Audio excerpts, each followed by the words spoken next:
Good evening, I'm Bo Williams, and welcome to The 7. Let's get a look at the big 7 stories happening right now. And topping the list for us tonight, a break in a cold case going back more than 30 years.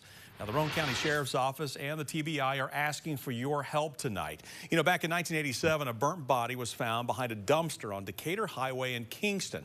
For decades, this body was simply called Jane Doe because DNA testing was not readily available at the time. All the Sheriff's Office had was a sketch of what they believed the woman looked like. Well, that is until the TBI's Unidentified Human Remains DNA Initiative got a hold of the case. They were able to identify the woman as Betty Lou Weasley and found family out of Mississippi to back up their discovery. That person said yes. As a matter of fact, I had a second cousin to go missing around that time frame. She was estranged from them. They do live out of state. She had moved from there to Knoxville, was the last known location that they had of her. They knew nothing of her lifestyle. Sheriff's Office says in order to give the family closure, it is important for them to continue working on this case. So if you have any information regarding this case, you can call the Roane County Sheriff's Office. The number is 865-717-4722.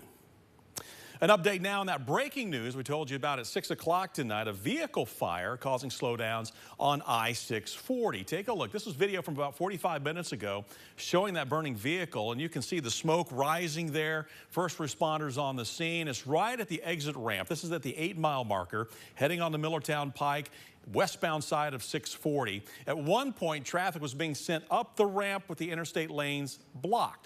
So let's get an update on how things look right now as we go to our traffic computer for you. And we're going to zoom in on that area and take a look, a live look using the TDOT SmartWay cameras. Looks like right now the ramp is closed, but traffic there going on I-640 westbound. So they've shifted it back over to the 640 lanes, but maybe exiting there at Washington Pike, Millertown, Mall Road is going to be a little difficult coming off 640 westbound. Let me show you the backup here real quick. There you can see the crews still working. Slow traffic for you, everybody being forced over to the left. Again, keep this in mind. If you're heading westbound on 40, getting ready to get onto 640 west, going to be very, very slow. Best bet, if you know somebody right now coming into town from the east side, just say stay on 40 westbound and then go to 275 to get around this mess right now on I-640. But we'll continue to watch that for you. Well, the Big 7 continues with a very important post office and a meeting about its future. Some employees and clients sharing their concerns, not satisfied with what they're hearing from the Postal Service. The Postal Service is considering moving some of the mail processing operations handled at the Weisgarber Road facility in West Knoxville to the distribution center in Louisville, Kentucky. That would mean the existing facility would be just a local processing center. Now, the Postal Service held a public meeting at Pellissippi State today to address people's concerns. The Postal Service announced that despite the move, there would be no career layoffs and minimal reassignments. But after their announcement, officials refused to answer any questions, leaving some in the crowd frustrated. This is the People's Postal Service.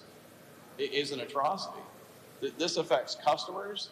This affects businesses. This affects everyone. And to sit here and refuse to take questions and answer them when you have the ability to, it's a shame. Again, no changes are set in stone as of yet. You have until December 15th, though, to provide your feedback, and we will hear much more from those affected by this coming up tonight at 11 o'clock, so be sure to join us. All right, our next Big 7 story for you, an update about a case that we've brought you before. The man who escaped police custody and was on the run for over a month, Sean Williams, will be arraigned in December. This is a case that we've been following since Williams escaped, the former Johnson City business owner facing multiple child pornography charges. It has now been confirmed he will be back in Greenville's Federal District Court on December 21st for an arraignment on a charge related to that escape. Now, the judge will also hear a motion from his appointed attorney to withdraw from being his attorney. Williams faces 30-plus charges stemming back from at least 2 years ago. Our next Big 7 story, hearing from the people behind a lawsuit over part of Tennessee's voting rules. Back in May, Tennessee passed a law requiring workers at polling places to tell voters that it is illegal in Tennessee to vote in a political party's primary without being a member of that specific party. Now, this is creating some frustrations and divisions between even some in the same party. Former Republican Mayor Victor Ashe adding his name to the lawsuit, saying this is not the way to encourage voting with the state's low voter turnout. Today, we heard from the former mayor and our 6 on Your Side legal expert, Greg Isaacs. The issue is, what is a bona fide member? Who determines if you're a Democrat or Republican other than you say you are? And in our country, in a democracy, you have a right to change your mind. You might be a Democrat one year, you may be a Republican another year. Clearly, Tennesseans have an absolute right to vote, and it's ludicrous, unconstitutional to make someone declare they're a bona fide member of a party. I guess my question is, if you're not bona fide, if you're kind of, sort of, maybe, whatever, but it has really opened a constitutional Pandora's box. Tennessee currently has partially open primaries, allowing voters to select which party primary they want to vote in at the polling place. A guilty plea from a pet sitter makes the list for our next Big 7 story tonight. One member of a Knoxville family now pleading guilty following her arrest on animal cruelty charges in a hoarding case. As we told you, a total of 4 people were charged when nearly 40 animals were removed from the home.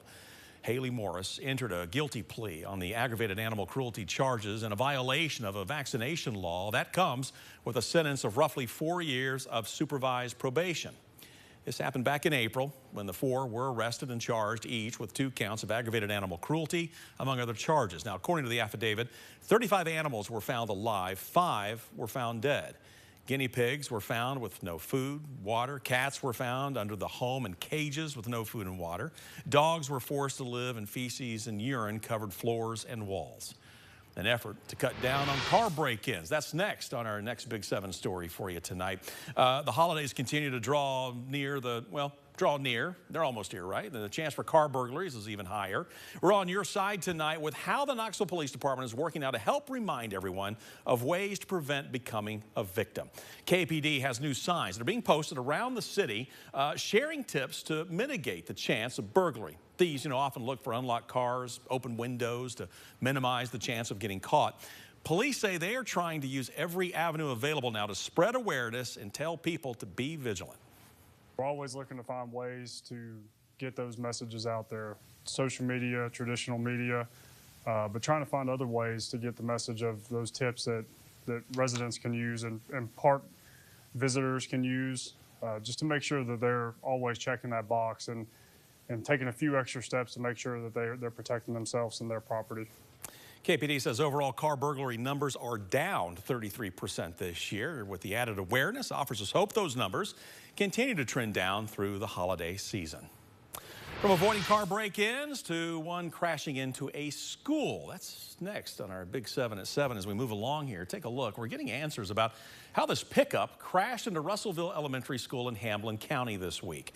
The crash happening Wednesday afternoon. It was right around 4:30. East Hamlin Volunteer Fire Department posting this picture showing the tailgate of the truck and the hole punched into a brick wall. A preliminary crash report from THP shows the driver had some sort of medical episode going off the side of Andrew Johnson Highway, crossing a couple of properties and then hitting the school. Troopers with the department were there and said that the truck ended up in that, you could see, and that's part of the school. Fortunately, the school was not occupied at the time. That report shows the driver was hurt, but we do not know just how badly. Grades 3 through 5, by the way, were shifted to virtual for the rest of the week because of this incident.